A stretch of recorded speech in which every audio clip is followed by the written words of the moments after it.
I was trying something with my hair and it clearly didn't work. Normally, I don't record a series review this quickly, this soon after finishing it. I give myself a couple days to process. But I am just feeling so empty right now, and I kind of want to capture the mood at the moment. Hi, it's Jessi. I'm here with my review of Ken Liu's Dandelion Dynasty, which has left me feeling hollow and empty and wanting more, and I haven't felt this way after finishing a series in a very long time. I mean, I've cried at the end of series, I've been upset, I've wanted more, but like this emptiness that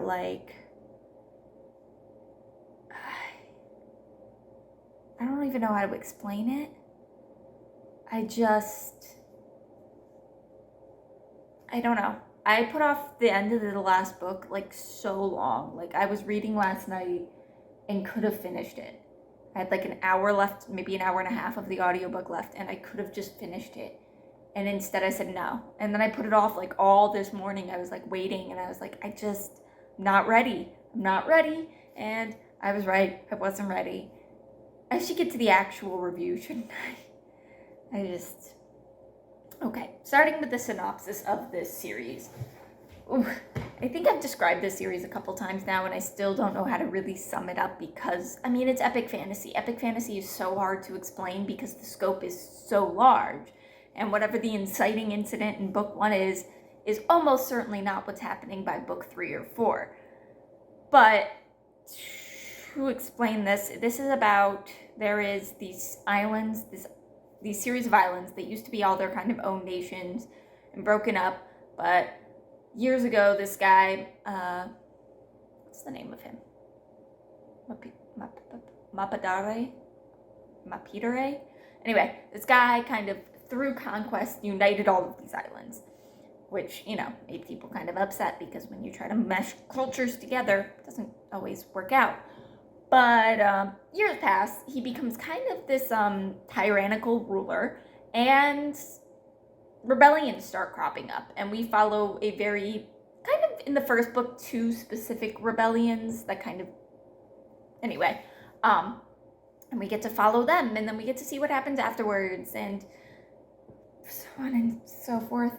And the following of this dynasty that has been created, and the struggles of ruling, and different problems that crop up and how they handle them, and it's just a lot.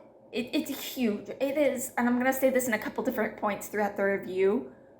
The scope of this series is so beyond anything I've ever read, and it's only 4 books. Now, granted, it's like 4,000-page books, but like, I have never read a series with this level of scope, especially in so few pages comparatively. Like, Wheel of Time, love Wheel of Time. You know how I feel about Wheel of Time. Ain't got nothing on the Dandelion Dynasty, in my opinion. But anyway, let's go ahead and jump into the ratings.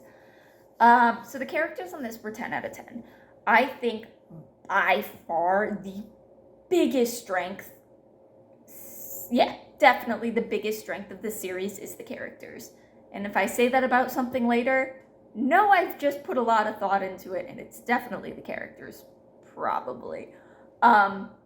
We really get to see the main characters of this series, I mean, from birth to death. Like, we see their entire lives, and we see, and it's fantastic. Like, we see the growth, we see them as, like, children and these ideals they have as kids, and then we see how those form into, like, actually actionable ideals as adults, and how they have to grapple with those ideals, and how they grow to overcome things, and how those ideas, and it's so amazing.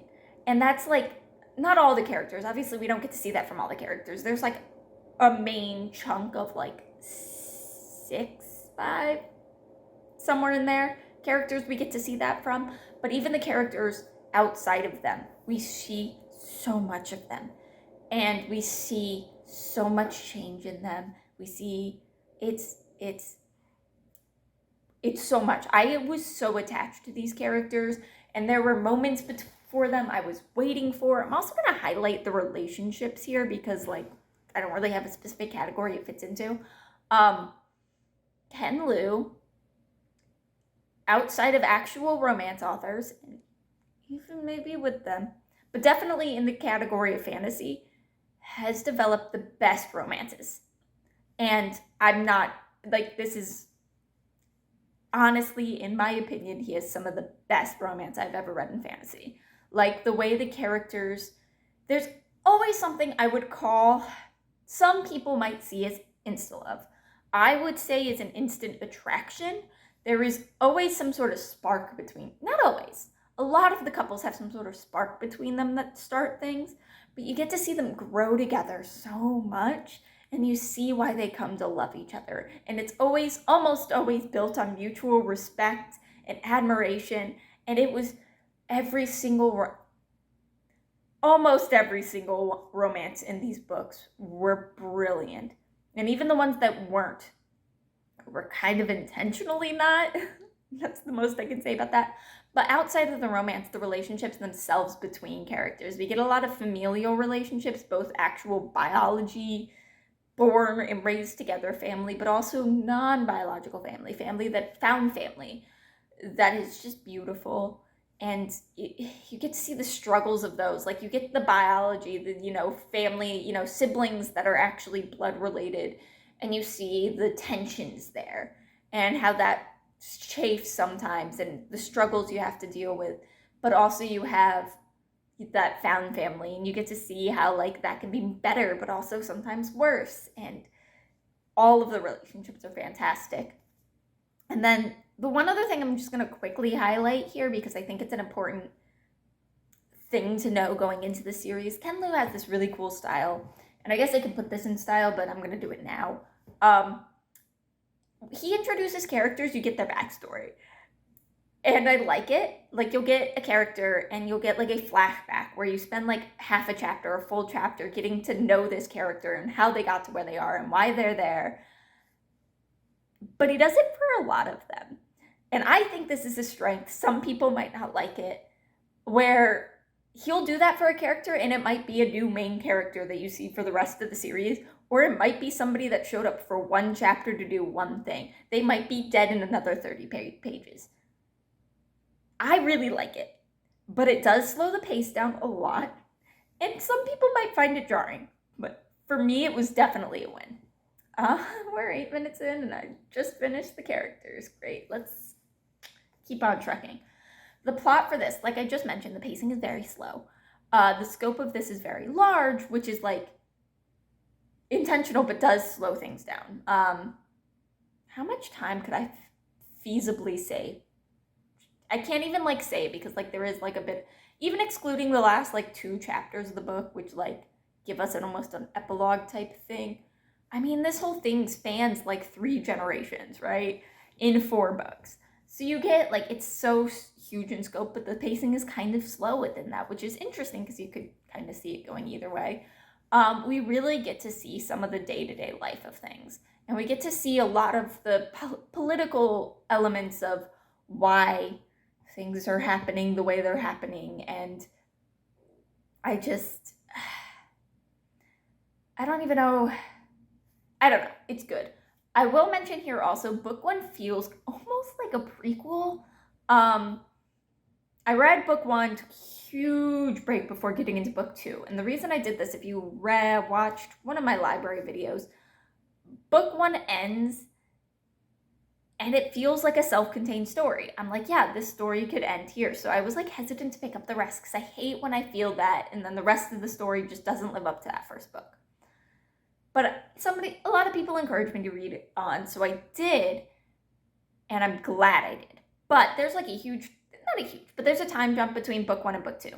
And book 2 starts with, like, entirely different conflicts, entirely different things. And so it really feels like books 2, 3, and 4 are a trilogy, and book 1 is a prequel. And I don't think that's a bad thing. I don't think by any means this is not me, like, saying skip book 1, although if you wanted to. But what this is more saying is that, like, if you've read book 1 and you're uncertain, either because you didn't love it or because you think it ended well, keep reading. Because everything improves after book 1. with the exception of the style. The style stays the same. That's Ken Liu's style, and I love it. But if that didn't work for you, then the rest of the series probably also won't work for you. But if like your problems with book one were like, there weren't enough women, or I didn't like the way female characters were treated, keep reading. Oh God, for the love of God, keep reading, because the women in the Zomi and Farah and Thera and Gia. Anyway, so that's just something to note, which is kind of why, did I even say this? Plot is an 8 out of 10. That's kind of why the plot's a little lower. The slow pacing and the way like that disjointedness between book one and book two. But honestly, like that scope is huge. The plot just, it feels at time almost like you're reading a history. And I think this is also something I think is a strength, but it's good. And I'm going to go ahead and just flow on to setting here. Setting was a 10. Like I said, scope, huge. It really does feel almost like you're reading a history book at time. Like you get moments, those flashbacks about characters, or you get those about places too, although not as much, or even sometimes about objects. Like you'll get a ship that you'll get like suddenly the whole history of the ship, although not as often. And it really makes it feel real, like you're getting an entire history. And like part of this is, I think, because of the way book one kind of feels separate from 2 through 4, because then that makes like 2 through 4, you can refer back to book one, and you're like, when people make references to that, you're like, I know about that. But even in book one, you get a lot of references to like things in the past, specifically Apidre's rule. I'm saying that name wrong. And things like that like feel real. They feel real. And it goes throughout the whole thing, and it all just feels very, the setting in the time. It's set in this time that feels like a huge moment in history for this place. You also just get so much of the world. I mean, not all of it. It's not like he has an entire world, an entire globe fixed out, but you get a couple key locations. You have Dara, which is the main nation made up of islands, the empire. And each of them, because it's made up of these different regions, each of those regions kind of have their own culture, and we get to learn that. And there are different peoples within that. But then you also get this other people that I'm not going to talk about because it would be spoilers to talk about extensively, but they have this other nation, this other land, that we get so much more from them. And the cultures are so complex.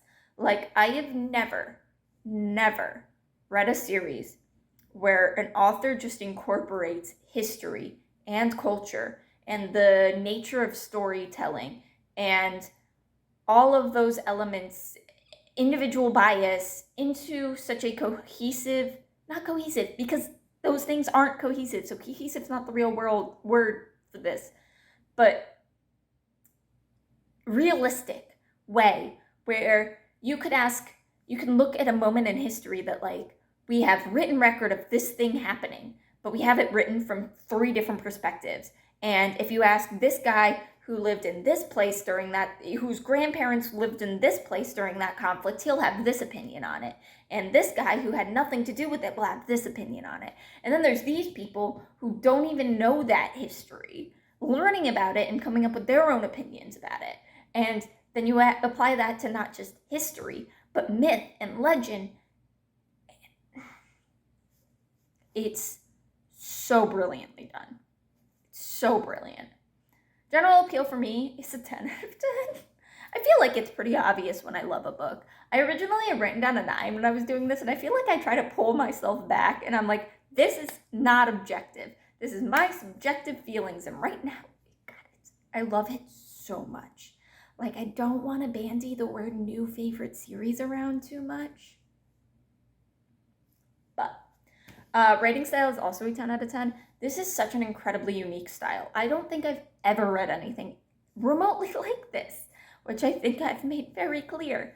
Ken Liu has such a grasp on storytelling, and not just storytelling in like the book he is writing is a story he is telling, but also in the way storytelling is used. And it's brilliant. Every time a character goes to tell somebody a story about something, you know, whether it's a myth of their history, whether a myth from their culture, or if it's a story about how they came to the decisions they made, or a story about somebody's family member. It's so immersive, and I like am zapped in. Like, I'm a little kid sitting there listening to my dad tell me a bedtime story every time. And then he also has this really brilliant like device that he uses all the time where he has like, something is going to happen and you know something's about to go happen. Something is about to either go spectacularly right or horribly wrong, and you don't know which yet. And you can see the hints of what maybe the pieces are that are going to be put in place for that thing. But you don't know what it is. And then you get there and the thing starts to happen, and then you get a flashback to like almost like heist movie planning flashback. And it's so good. Again, these are things that contribute to the pacing being slower, which some people might struggle with, but really, really worked for me. I just was pulled along in this story so much. And everything was so good. And the way, I didn't even talk about the way like technology advances throughout this series. And the like benefits of innovation and all the amazing themes. Like there's, especially in the last book, there's this really interesting talk about like revenge, and there's this back and forth about whether revenge is good or bad and when it's necessary, and if revenge actually solves everything. We get it from all perspectives, and also like the nature of history and the struggles of ruling and whose responsibility is what. And it's just the themes he packs into here, the way it makes me think, but like never gives me the answers. I mean, it does. There are some things that seem pretty clearly like he's trying to lead the reader to think this sometimes, but not often. Often we are presented with, here's 5 different perspectives on this single issue, and some of them are coming from good guys and some of them are coming from bad guys, and sometimes you have a good guy and a bad guy having the same perspective, and it's so good. Originality is a 9 out of 10. I'm getting rid of this category. This is the last review you are seeing from me with this category. I'm redoing it. I'm not going to release a whole video. I don't think I'm going to release a whole new video on my rating, but I'm getting rid of originality because I think it's dumb. I'm done trying to judge how original things are because I just don't know. I haven't read every book in existence. This is a tangent. I tangent this every time. It's part of why I'm getting rid of it. Anyway, and then the ending was a 9 out of 10. As always, if you're not interested in hearing any of my thoughts on the ending, these will be just thoughts and feelings, not plot-specific moments. Go ahead, skip to the next section, which will be my final thoughts. The ending. The ending. Similar to what I said in my Greenbone Saga review, check it if you haven't. It was very open-ended. And I always struggle with open-ended, even though that's what I want. Like, it always leaves me with a feeling like I didn't quite get the whole story. But like I've said, this whole thing has this history book feeling to it, so it makes sense that we don't get this beautiful, tied with a ribbon conclusion, because this is like a snapshot of the history of the time of this place. And there are some characters we get their conclusions, some characters we don't. Some plot points that get tied up nicely, some that just don't. And it was hard. So I'm listening to this book, right? And we get like a point where it's like the main story is kind of wrapped up. Like there's a couple little loose ends we're tying up, got it. And then there's like 2 chapters left that are mostly something I would qualify almost more like an epilogue. And I'm like listening to this calm as can be in my little audiobook, listening to Micah Kramer's lovely voice, telling me all about so-and-so and so-and-so reuniting and happiness and their plans and yada, yada, yada, yada. And then there's a pause. I'm like, okay, good, new chapter. Maybe we're going to learn about what somebody else is up to. Glossary. And I literally screamed, no, not yet. I was not ready for this to end at all. But also, it ended in a way that makes sense. It just, I wanted more. I really wanted more. Anyway, so overall, why didn't I write this down? Overall, this series comes out to a 4.75, right on the money, out of 5. I'm going to be thinking about this series for a long time. I'm going to buy this series. I'm going gonna find a nice box set. I'm gonna find myself a pretty box set. I'm gonna buy this series. I'm gonna splurge on it. It'll be my birthday gift to myself. I don't care. And I'm gonna reread it probably in a year or two. Not immediately. If I reread things immediately, there's too much going on in my head, but I'm going to reread this because it's just beautiful. That's really my main thing. This was a beautiful story. Like, all of the other complicated nonsense away, that's what it's beautiful. I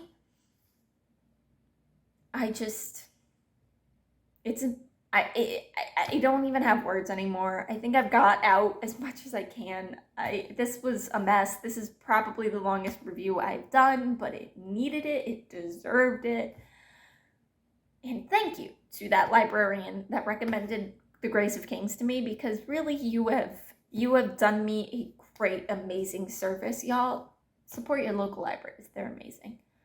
And I'm gonna go, I don't know, do some dishes and zone off into space for 2 hours.